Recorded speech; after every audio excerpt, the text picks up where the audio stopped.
Congratulations, Mayank, on securing All India Rank 8 in AC 2021 from Civil Engineering Branch. Thank you ma'am. It's a huge success. How is the feeling? मैं अपने office में मेरे father ने मेरे को कुछ काम दिया था, उसमें बिजी था, तभी मेरे फ्रेंड का फ़ोन आया कि मेरी AIR 8 है।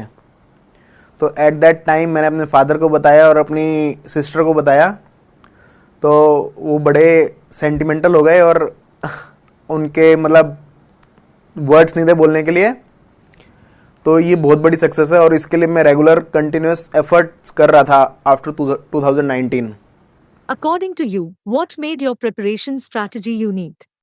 सर, पहले रिजल्ट ना मिलने का कारण था कि मेरा सिलेबस की कवरेज नहीं थी। कुछ टॉपिक्स जो इम्पोर्टेंट नहीं है, जिनकी वेटेज कम है, वो मैंने नहीं करे थे, छोड़े थे। तो पैटर्न वो छोड़ने के कारण सिलेबस में क्वेश्चंस उन्हीं टॉपिक से आ गए मैक्सिमम।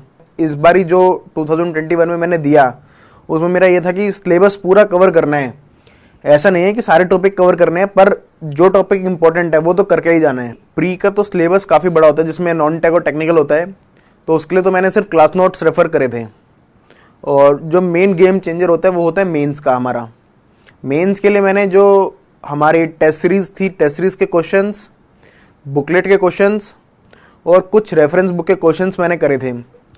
मैं सेम वेराइटी ऑफ ESC में हमेशा set of same stand of question आते हैं, तो मैंने वही क्वेश्चंस बारी बारी प्रैक्टिस करे। बारी बारी प्रैक्टिस करने से जो मिस्टेक्स होती हैं जनरली पेपर में, वो मेरे को पता लगी और उस पर मैं पेपर के टाइम ध्यान देता था कि ये मिस्टेक नहीं होनी चाहिए। तो उसके कारण मेरी एक्यूरेसी भी बढ़ी, स्पीड भी बढ़ी, और जो तुरंत क्वेश्चन देखते ही माइंड में स्ट्राइक होना चाहिए वो मेरे को स्ट्राइक हुआ। मैं जब मेंस का पेपर लिख रहा था तो मेरे को सोचने की ज़रूरत नहीं पड़ी कि इसमें कैसे करना है।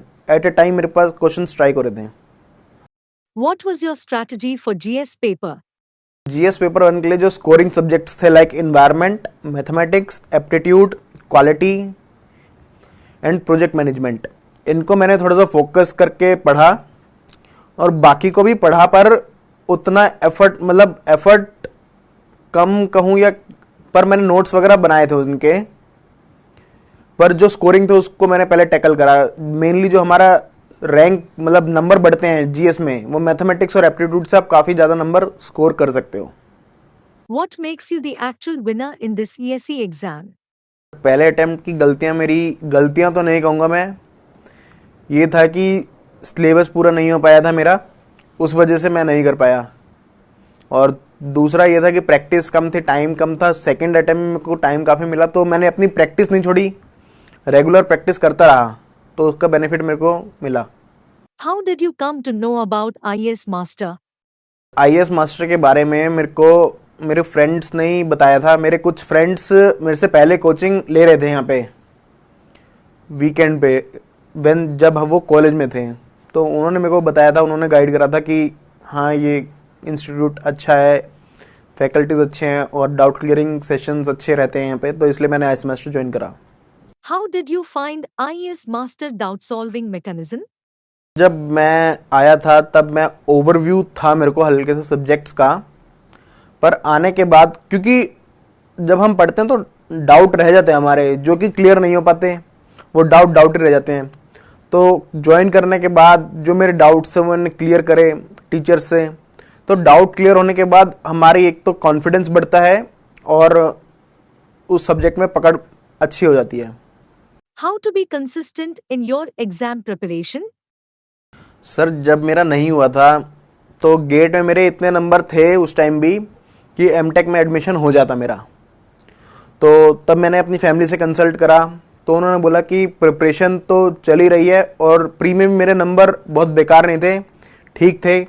रेलवे की वजह से कट ऑफ हाई गई थी, तो उन्होंने मेरे को सजेस्ट करा कि एमटेक में एडमिशन ना लेने की वजह अपनी प्रिपरेशन कंटिन्यू रखूँ और अपने नेक्स्ट अटेम्प्ट पे ध्यान दूँ। तो उससे मेरे को थोड़ा सा मोटिवेशन भी आया और मेरे को पाथ भी मिला कि हाँ अब यही करना है। How was this year's ESC paper as compared to previous year paper?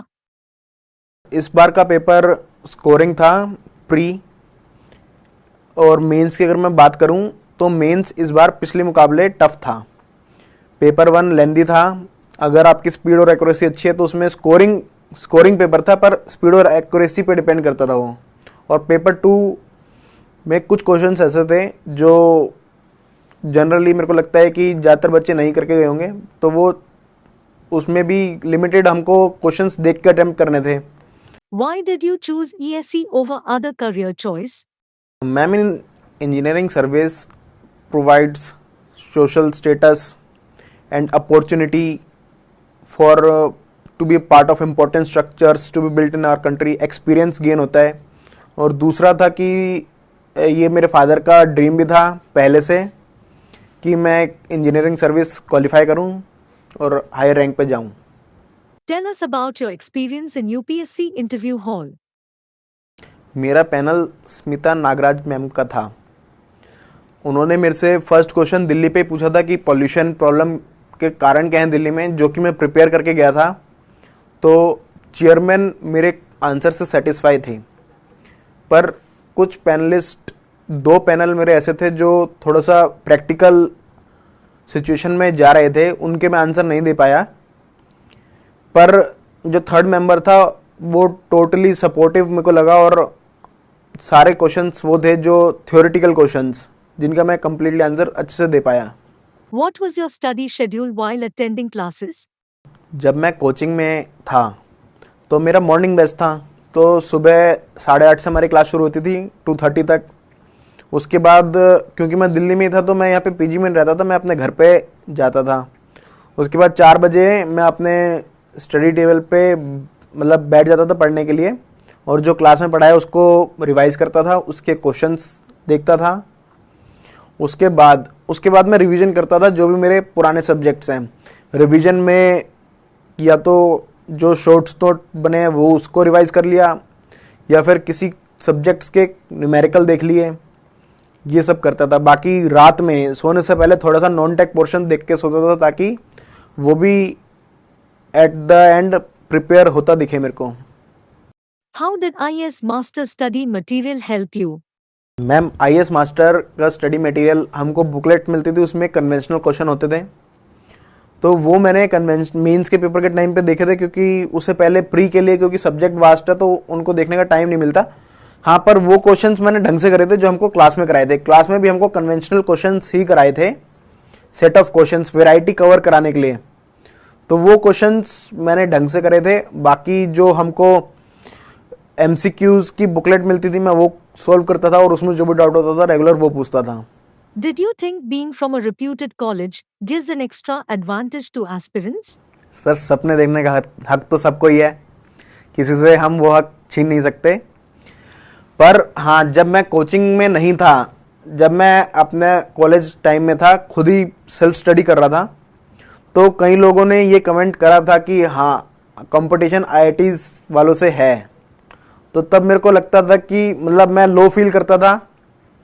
पर जब मैं यहाँ पे आया, मैंने अपनी तैयारी शुरू करी, और जब यहाँ पे टेस्ट सीरीज होने लगी तो मैंने देखा कि मैं अच्छा compete कर रहा हूँ। मेरी प्री में रैंक, जबकि मेरा सिलेबस थ्रू आउट कवर नहीं भी था, क्योंकि मेरी ज्वाइनिंग जो मैंने क्लासरूम लिया था वो अराउंड जून से शुरू था कॉलेज के बाद मेरे, तब भी मेरी रैंक अराउंड 40 और 30 ऐसे आ रही थी, और मैं अच्छा कर रहा था। तो उससे मेरे को मोटिवेशन मिला कि हाँ, मैं कर सकता हूँ, और ऐसा ज़रूरी नहीं है कि IIT से हो तभी हम ये पेपर क्लियर कर सकते हैं। इस पेपर को क्लियर करने के लिए जस्ट कंसिस्टेंसी चाहिए और डेडिकेटेड मोटिवेशन चाहिए। How did IAS Master faculty members help you? IAS master में क्या होता है कि सुबह मॉर्निंग में क्लास होती है, क्लास के बाद लास्ट में जब क्लास ओवर हो जाती है तो हमको टाइम दिया जाता है। सर बुलाते हैं अपने पास कि अगर किसी को डाउट पूछना हो तो पूछ लो। तो वहाँ पे सब बच्चे जो भी मेरे बैच के जो भी थे सब डाउट पूछने जाते थे, और सबका डाउट क्लियर होता था। वहाँ पे मेरा डाउट होता था, मैं किसी और के डाउट सुनता था, तो उससे मेरे को और थोड़ा सा माइंड ब्रॉड होता था कि हाँ, ऐसे भी सोच सकते हैं इस क्वेश्चन को। तो उस तरीके से मेरे को मदद मिली। How did IAS Master classroom environment benefit you? Ma'am, classroom में क्योंकि क्लास टाइमिंग काफ़ी लंबी है, रेगुलर हम इतने एनर्जेटिक नहीं रह पाते, तो वो एनर्जी बनाए रखने में टीचर का सबसे बड़ा रोल था। जैसे टीचर को लगता था कि हाँ, बच्चे लो जा रहे हैं, तो जैसे क्लास में कुछ जोक हो गए या उस टाइप का भी माहौल बन जाता था कभी कभार, ताकि बैक अपने टॉप एनर्जी लेवल पर बच्चे आ जाएं। क्योंकि अगर हम लो रहेंगे तो सीखने में मुश्किल होगी और टीचर को पढ़ाने में भी दिक्कत होगी। एक तो वो था, दूसरा था कि जो बच्चे थे कॉम्पिटिटिवनेस उनके अंदर भी थी, हमेशा कंपेयर करते थे। कंपैरिजन करना अच्छी बात है पॉजिटिव वे में कि इसके नंबर इतने आए और मेरे को इससे ज़्यादा लाने हैं। Tell us about your family. मेरा बैकग्राउंड हरियाणा से है, मेरे फादर भी हरियाणा से हैं। मेरे फादर बिजनेसमैन हैं और मेरी मदर हाउसवाइफ हैं। तो मेरा भी हल्का सा इन्वॉल्वमेंट रहता था, क्योंकि आजकल टेक्नोलॉजी का ज़माना है तो सारा सिस्टम अपग्रेड होता है, तो मेरे को अपना थोड़ा सा टाइम देना पड़ता था किसी चीज़ में। जैसे कि अकाउंटिंग सॉफ्टवेयर्स आ गए आजकल, तो ऑफिस में मतलब उनको थोड़ा सा बताना कि ऐसे ऐसे काम होता है, तो मेरा कुछ टाइम उसमें भी जाता था। बाकी मेरी फैमिली सपोर्टिव थी मेरे को लेके कि तैयारी करने में मेरे को कभी कोई दिक्कत नहीं आने दी। Tell us about your schooling.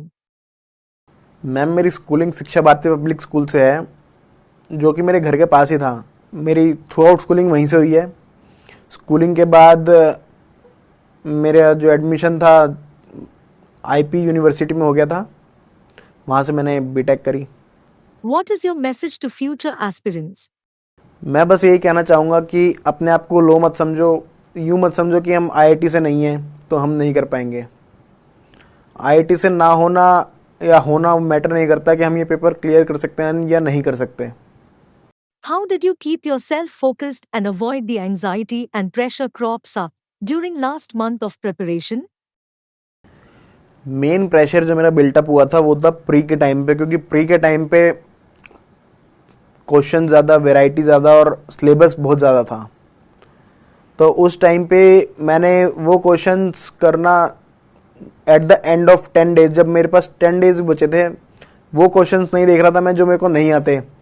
वो मेरे को था कि जो मेरे को क्वेश्चन नहीं आते वो मेंस में देख लूँगा, पर अभी नहीं, क्योंकि अगर उन क्वेश्चंस पर जाएंगे तो मोटिवेशन डाउन होएगा और हम अच्छा परफॉर्म नहीं कर पाएंगे मेंस के लिए। क्योंकि सिलेबस थोड़ा सा रिड्यूस हो जाता है, सेट ऑफ क्वेश्चंस फिक्स्ड है हमारे पास, हमारी अप्रोच बन जाती है। तो उसमें मैंने जस्ट लास्ट मंथ में जो मेरे पास सेट ऑफ क्वेश्चंस थे उनकी वैरायटी देख ली, फॉर्मूले रिवाइज कर ले, बस इससे ज़्यादा नहीं करा था। अगर हम उस टाइम पे भी सोचें कि कुछ और कर लेते हैं तो वो भी नहीं हो पाएगा और आगे जो पेपर होगा वो भी ख़राब हो जाएगा।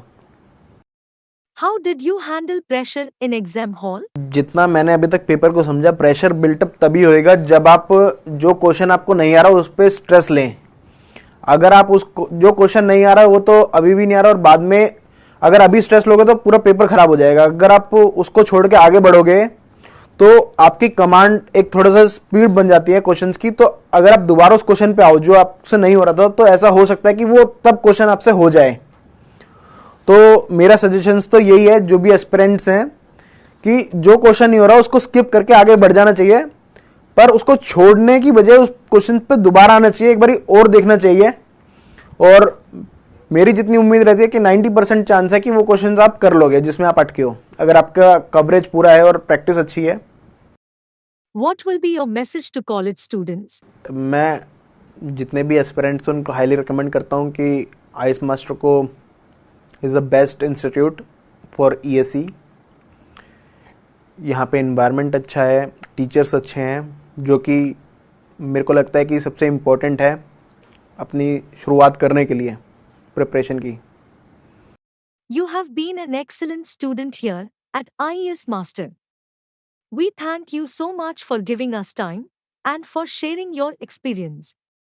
God bless you. Thank you ma'am.